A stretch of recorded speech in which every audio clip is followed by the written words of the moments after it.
উনি এটা আচ্ছা, ইলিয়াস কাঞ্চন স্যারের সাথে দিতি ম্যামের সংসার কত বছর ছিল বলতে পারেন? উনি এটা আমি খুব জানি না, কিন্তু অল্প কিছুদিন হয়েছিল। হ্যাঁ, এরপরে সম্পর্ক কেন হয়ে যায় বলতে পারেন? কেন কেন হয়েছে মানে আমরা এটা শুনছি যে উনি দুইটা বাচ্চা, উনি ইলিয়াস কাঞ্চনের দুইটা বাচ্চা। হ্যাঁ, দিতি ম্যামের দুইটা বাচ্চা। তো উনি হারা দুইজন দুই সংসারে থাকতো। হ্যাঁ, তাইলে ওনার বাসায় উনি থাকতো, ওনার বাসায় উনি থাকতো। বিয়ে হলে একসাথে থাকতো না ওনারা? না, উনি মানে বলছিল, আমরা মানুষের সাথে শুনছি আর কি, এমনি আমরা সঠিক জানা নাই, যে বলছে যে দুইজন একসাথে থাকার জন্য এক বাড়িতে। তো উনি বলছে আমার ছেলে মেয়ে আছে, উনি বলছে আমারও ছেলে মেয়ে আছে, একসাথে থাকি আমরা, মানে চারজন একসাথে থাকি, এটা আমরা এটা জানছি আর কি। তাহলে এটা সঠিক নাকি আমি খুব জানি না, বলতে পারি না। এটা নিয়ে খুব দ্বন্দ্ব ছিল। বেশি দিন সংসার তাহলে হয় না? বেশি দিন সংসার। এবং ওই ঘরে তো ম্যামের কোনো ছেলে মেয়ে নাই? না, ওই ঘরে কোনো ছেলে। আচ্ছা আচ্ছা, যাই হোক। তো এরপরে শহীদ চৌধুরী স্যারের সাথে অনেক বছর সংসার করেছেন, উনি মারা যাওয়াতে না উনি। এবং ইলিয়াস কাঞ্চন স্যার যে আরেকবার বিয়ে করছে এটা জানেন? এখন আরেকটা বউ আছে কিন্তু ওনার, এখন জানি, একটা বাচ্চাও আছে, আবার লন্ডনে আরেকটা। যাই হোক, মানে ওনাদের ভিতরে আন্ডারস্ট্যান্ডিং হচ্ছে না, এই জন্যই মূলত সম্পর্ক, পারিবারিক ব্যাপার নিয়ে সেটা পুরোপুরি জানেন না, এতটুকু শুনছেন, এটাই জানেন। হ্যাঁ, দিতি ম্যাম অসুস্থ হওয়ার পরে ইলিয়াস কাঞ্চন স্যার দেখতে আসছিলেন, ওনাকে দেখতে আসছিলেন, সম্পর্ক না থাকলেও। উনি ঢাকা ছিল তো দিতি ম্যামে, এখানে তো আর ছিল না। তো ঢাকায় তো দেখছে নাকি এটা আমরা জানি না। তো অসুস্থ ছিল অনেক বছর ছিল। এখন একবার মানে ব্রেন টিউমার অপারেশন করায় আনছে, আনার পরে খুবই ভালো ছিল, সুস্থ ছিল, এখানে আসতো। তারপরে মানে হ্যাঁ, গত দুজনের বিচ্ছিন্ন হয়ে যাওয়ার পরে মনে হয় না দেখা হয়েছে। বা আচ্ছা, দিতি ম্যাম অসুস্থ হওয়ার পরে এলাকায় ছিল যখন অসুস্থ হয়? অসুস্থ হয়েছিল, প্রথম হয়েছিল মতন অপারেশন হইলো না, অপারেশনের পরে আবার সুস্থ হয়েছে, আল্লাহ দিলে আইয়া দেখাশোনা করে গেছে, অনেক ভালো ইয়া। সবার কাছে দোয়া চাইছিল? হ্যাঁ, সবার কাছে দোয়া চাইছে। তারপরে যে স্কুলে আইছে, আইয়া মানে সবার লগে কথাবার্তা সুস্থ। ব্রেন টিউমার দিতি ম্যামের যে রোগ, ওনারও শুনছি। হ্যাঁ, একটু যদি ওনাকে নিয়ে বলতেন। ওনাকে দেখেছেন কখনো এই এলাকায়? দেখেছি। কিরকম ব্যবহার করতে আপনার সাথে? উনি খুব ভালো ব্যবহার করতো। আসলে এই বৈশা থাকতো চেয়ার নিয়ে, অনেক মানুষ আসতো দেখতে, যদি জানতো যে ইলিয়াস কাঞ্চন আসছে, উনি সবারই দেখার ইচ্ছা জাগতো, তারপরে সবাই আসতো। উনি খুব ভালো ছিল। আচ্ছা, অনেক ভালো ছিল ইলিয়াস কাঞ্চন। এখন তো অসুস্থ, একটু খারাপ লাগে না? স্বাভাবিক, আপনাদের তো মেয়ে জামাই। দোয়া করতেছি উনি যাতে ভালো হয়। আল্লাহ এত বড় রোগ আল্লাহ দিছে, ভালো করার মালিক হইছে আল্লাহ, আল্লাহই যাতে উনিরে ভালো করে দেয়, সুস্থ। দিদি ম্যাডাম যে রোগে পৃথিবী থেকে বিদায় নেন, ইলিয়াস কাঞ্চন স্যারও সেই রোগে আক্রান্ত হয়েছে। আল্লাহ পাক দুজনকে একই রোগে দুজনকে করেছে। দোয়া করি আল্লাহ পাক ওনার এই রোগটা ছিল। আপনাদের তো ছোট বোন, আমার বড় বোন, অনেক স্মৃতি আছে, একটা স্মৃতি বলুন না। নিশ্চয়ই ওনাকে কাছ থেকে দেখেছেন, যেমন ছোট ছিলেন। না, যেমন স্মৃতি আছে, শবে বরাত হলে ওনার আরেকটা বাড়ি আছে সামনে, যেটা আমরা করে আসলাম এইমাত্র। হ্যাঁ, ছোট ভাইয়ের বউ থাকে। হ্যাঁ, ওইখানে আমরা শবে বরাতের রাতে আমাদের নিয়ে উনি স্বাস্থ্য, তাই? হ্যাঁ, তারপরে আমাদের নিয়ে অনেক খেলাধুলা, অনেক কিছু আমাদের সাথে করতো। বনভোজন খেলতাম, ওনারা বড় বোন ছিল, ওনাদের সাথে যা বলতো তাই করতাম। ওনার পরিবার নিয়ে একটু বলুন না, ভাই ব্রাদার যারা আছে, কে কি করে?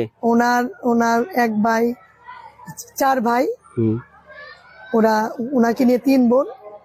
ওনার বড় ভাই বর্তমানে বাসায় আছেন, মেজো ভাই উনি আমাদের ছেড়ে চলে গিয়েছেন।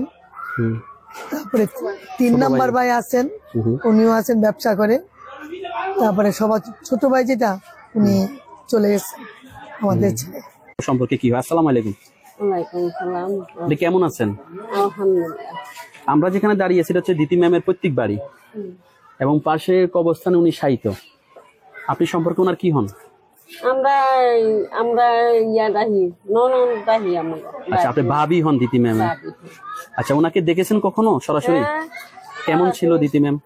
অনেক ভালো।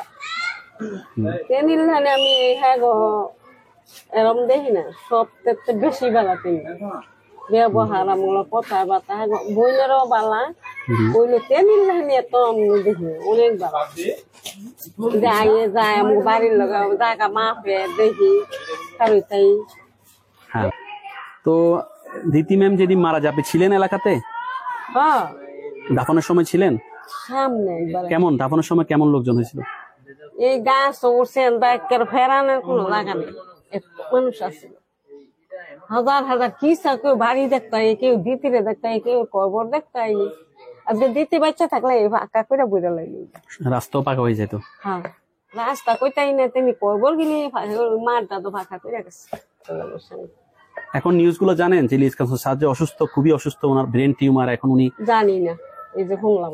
আচ্ছা, খারাপ লাগে না খুব? আপনাদের তো মেয়ে জামাই, আপনাদের খারাপ লাগে না? আল্লাহ বালা করবো, তুমি লিগে খারাপ না? আইসে করে আমরা কথা কইছি তো, দুলাভাই ভালো আছেন নি? হ্যাঁ, কথা মতো কইলাম। ঘরের মধ্যে আইসি, খানা টানা দিছে, দেখে গেছি কথা সাহেব এখন অনেক অসুস্থ, উনিও তো দিতি ম্যামের।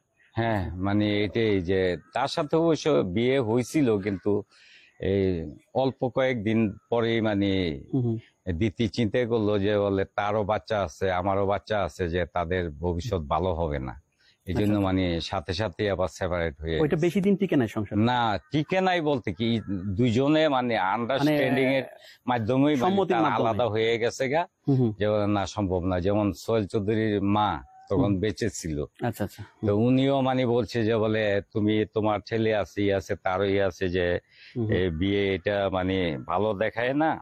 তারপরে তারা সিদ্ধান্ত নিয়ে মানে সেপারেট হয়ে গেছে। তারপরে তো আপনাদের কাছের মানুষ উনি। হ্যাঁ হ্যাঁ, অবশ্যই উনি এখন অসুস্থ, ওনার জন্য দোয়া করি, উনি সুস্থ হোক, আমাদের মাঝে ফিরে আসুক, সেটাই কামনা করি। উনিও তো ব্রেন টিউমারে আক্রান্ত। এটাই যে আসলে এটা হচ্ছে সব আল্লাহর ইচ্ছা আর কি। আচ্ছা, উনি কি এই বাড়িতে কখনো এসেছিল? একবার আসছিল। আচ্ছা, মানুষ চলে যায়, রেখে যায় স্মৃতি। দেখুন দিতি ম্যামের সে প্রত্যেক বাড়িও রয়ে গেছে, তার বাবার হাতে লাগানো সে ফল গাছ, যে গাছে হয়তো উনি উঠেও ফল খেতেন, যে রাস্তা ধরে উনি হাঁটতেন, আর সবই স্মৃতি নাকি? সবই স্মৃতি। সে রাস্তার অনেক বাড়ি, হ্যাঁ বড় বাড়ি, হ্যাঁ সে রাস্তার পাশে শুয়ে আছেন ম্যাম। আর কখনো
ভালো লাগলে লাইক কমেন্ট করে আপনার মতামত দিন।